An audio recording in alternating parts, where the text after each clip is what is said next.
Hi everyone, welcome to study word classes.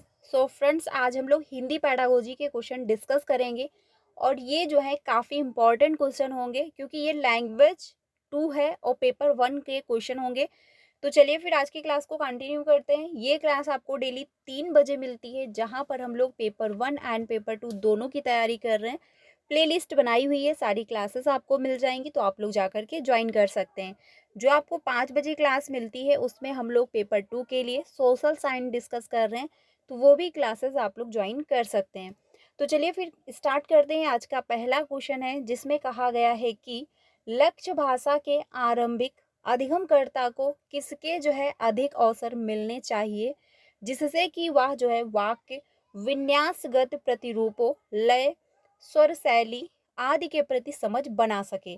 तो यहाँ पर कौन सा ऑप्शन करेक्ट होगा क्वेश्चन नंबर फर्स्ट का? श्रवण है, वाचन है, पठन है और लेखन है। यहाँ पे जो बात कही जा रही है वो है कि जिससे वाक्य विन्यासगत प्रतिरूपों, लय और स्वर, शैली आदि के प्रति समझ बना सके। यानी कि यहाँ पर बात हो रही है श्रवण की। आंसर यहाँ पे जो होगा वो आपका फर्स्ट ऑप्शन करेक्ट हो जाएगा। क्वेश्चन नंबर फर्स्ट का फर्स्ट ही आंसर सही हो जाएगा। अगले क्वेश्चन पे चलते हैं। अगला है क्वेश्चन नंबर 2 जिसमें पूछा है कि कौन सा जो है श्रवण किसी सूचना विशेष को जानने या समझने के लिए किया जाता है। यानी कि कौन सा जो है इसमें श्रवण किसी सूचना विशेष को जानने और समझने के लिए किया जाएगा। यानी कोई इंफॉर्मेशन आई है और उसके बारे में आप जानना और समझना चाहते हो, तो कौन सा यहाँ पे करेक्ट होगा? पहला है विस्तृत श्रवण, या फिर गहन श्रवण, या फिर एकाग्र श्रवण श्रवण या फिर दीर्घ श्रवण। तो सबसे इम्पोर्टेंट क्या है, अगर आप किसी भी टॉपिक के बारे में या किसी भी इंफॉर्मेशन के बारे में अगर जानना चाह रहे हो तो नॉर्मल सी बात है, आप गहन जो है श्रवण करोगे, यानी आप अच्छे से चीज़ों को समझोगे, तभी जाके जो है उन चीज़ों को आप जान पाओगे, उससे रिलेटेड सारी इंफॉर्मेशन को समझ पाओगे। आंसर यहाँ पे जो होगा वो आपका सेकेंड ऑप्शन करेक्ट हो जाएगा।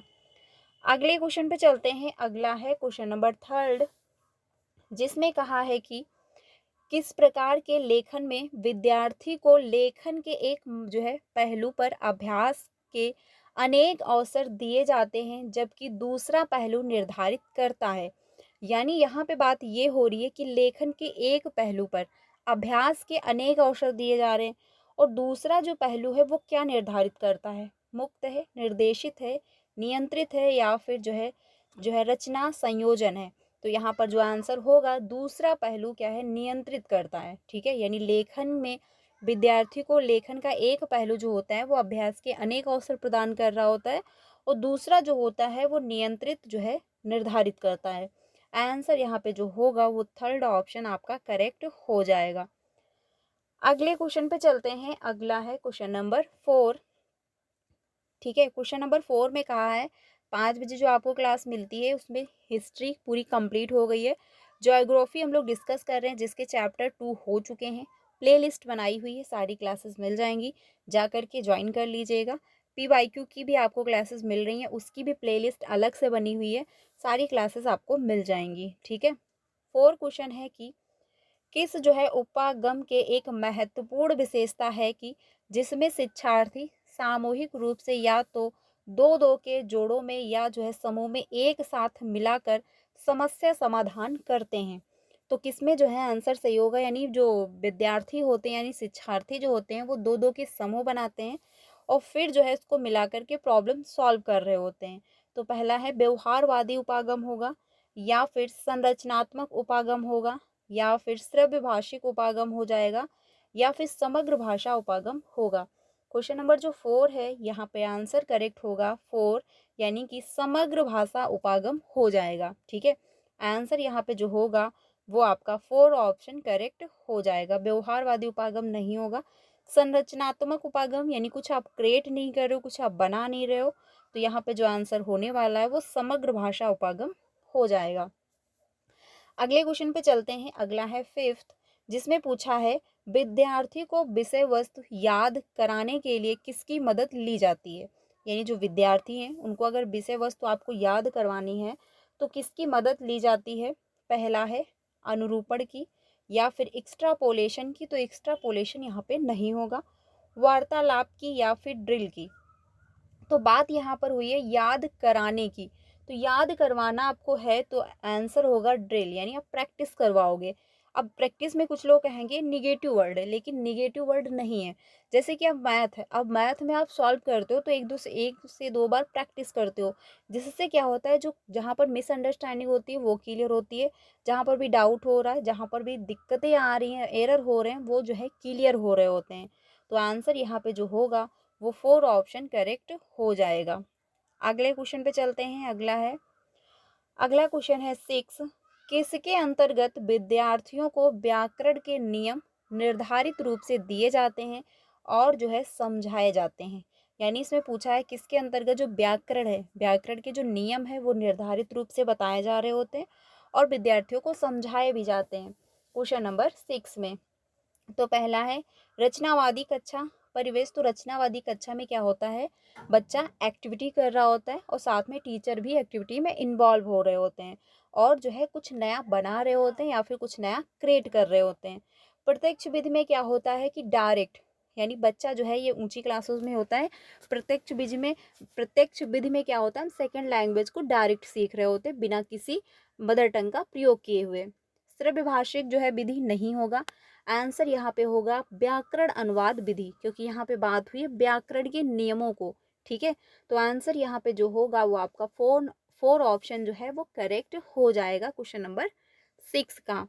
अगले क्वेश्चन पे चलते हैं। अगला है क्वेश्चन नंबर 7, जिसमें पूछा है कि किस कक्षा परिवेश में विद्यार्थियों को उनके पूर्व ज्ञान के आधार पर बेहतर तरीके से समझ बनाने व ज्ञान सृजन के अवसर दिए जाते हैं। ठीक है, यहाँ पर जो है ये पूछा गया है कि विद्यार्थियों का जो पूर्व ज्ञान है के आधार पर बेहतर तरीके से समझ बनाने और जो है ज्ञान सृजन के अवसर दिए जा रहे होते हैं।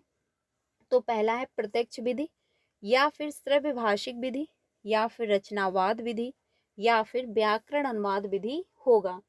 तो यहाँ पर जो आंसर होने वाला है, बच्चे को सृजन के अवसर दिए जाते हैं, यानी बच्चे को कुछ नया बनाने का, कुछ नया क्रिएट करने का, कुछ एक्टिविटी करने का जो है अवसर दिया जा रहा है। तो नॉर्मल सी बात है, आंसर यहाँ पे जो होगा वो आपका थर्ड ऑप्शन करेक्ट हो जाएगा, क्योंकि थर्ड ऑप्शन में रचनावादी यानी बच्चा कुछ बनाएगा, कुछ क्रिएट करेगा, कुछ एक्टिविटी हो रही होगी, तो इसमें जो है रचनावादी क्लासरूम हो जाता है। आंसर यहाँ पे होगा आपका थर्ड ऑप्शन करेक्ट हो जाएगा। प्रत्यक्ष विधि आप जानते हैं जो सेकंड लैंग्वेज सीखी जा रही होती डायरेक्ट। ठीक है, व्याकरण अनुवाद विधि में होता है हम व्याकरण के नियमों को, रूल को सीख रहे होते हैं अपनी मदर टंग का प्रयोग करके।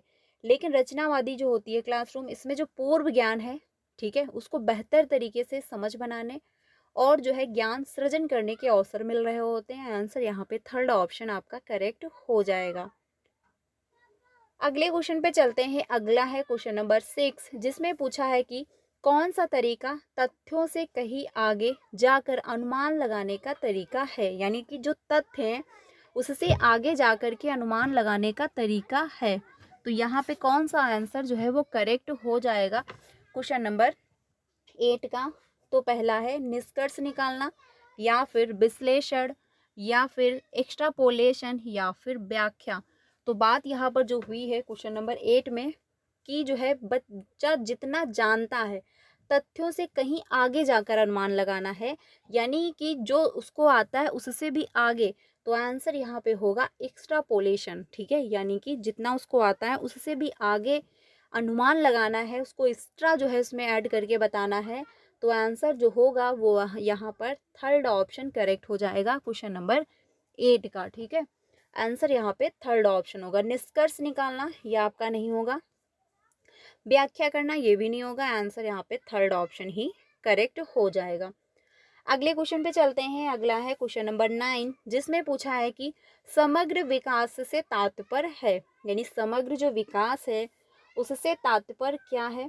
पहला है बौद्धिक और मानसिक योग्यताओं का विकास, या फिर बौद्धिक, मानसिक और जो है सामाजिक योग्यताओं का विकास, या फिर मानसिक, संवेगात्मक और सामाजिक योग्यताओं का विकास, या फिर जो है बौद्धिक, मानसिक, शारीरिक, संवेगात्मक और जो है सामाजिक योग्यताओं का विकास। तो क्वेश्चन नंबर 9 जो है यहाँ पे 4 ऑप्शन करेक्ट हो जाएगा क्वेश्चन नंबर 9 में, ठीक है, क्योंकि समग्र विकास से तात्पर्य है तो यहाँ पर सभी इंक्लूड हैं, यानी बौद्धिक भी है, मानसिक भी है, शारीरिक भी है और आपका संवेगात्मक भी है, सामाजिक योग्यता का विकास भी ऐड हो रहा है।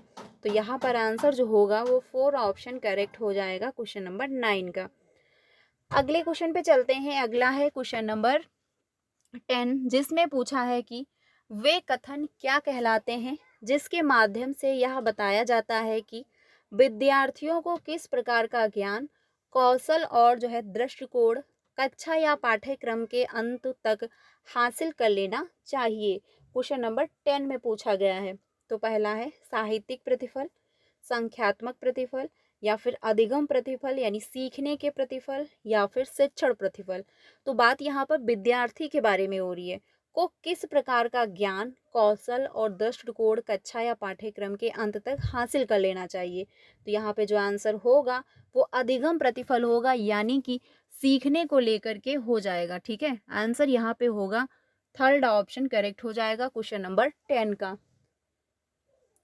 आगे क्वेश्चन पे चलते हैं। अगला है क्वेश्चन नंबर 11, जिसमें पूछा है कि अध्यापक कक्षा में एक बड़ी पुस्तक को ऊंचाई से पकड़ते हैं और पूरी कक्षा उसी पुस्तक से पढ़ती है, यह किसका उदाहरण है, ये आपको बताना है।